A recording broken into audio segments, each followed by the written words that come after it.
बिस्मिल्लाहिर्रहमानिर्रहीम। अगर रिज़्क़ की तंगी से तंग आ गए हैं तो फिर वो तस्बीह करें जिसकी बरकत से रोज़ी दी जाती है।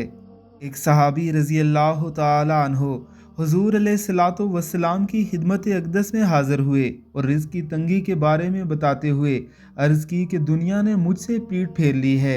आप सल्लल्लाहु अलैहि वसल्लम ने फरमाया, क्या वो तस्बीह तुम्हें याद नहीं जो फ़रिश्तों की तस्बीह है और जिसकी बरकत से रोज़ी दी जाती है। तुलुए फ़जर के साथ 100 बार कहा करो, सुबहानल्लाहि व बिहम्दिही, सुबहानल्लाहिल अज़ीम व बिहम्दिही अस्तगफिरुल्लाह। दुनिया तेरे पास ज़लीलो ख्वार होकर आएगी। वो सहाबी रज़ी अल्लाह ताला अन्हो चले गए और फिर एक दिन के बाद हुज़ूर अलैहिस्सलातु वस्सलाम की खिदमत में हाज़िर होकर अर्ज़ करने लगे, या रसूलल्लाह सल्लल्लाहु अलैहि वसल्लम, दुनिया मेरे पास इस कसरत से आई कि मैं हैरान हूँ कि कहाँ उठाऊँ और कहाँ रखूँ। इस ज़िक्र मुबारका को एक बार अपनी ज़िंदगी का मामूल बनाकर देखिए, आप भी हैरान हो परेशान हो जाएंगे।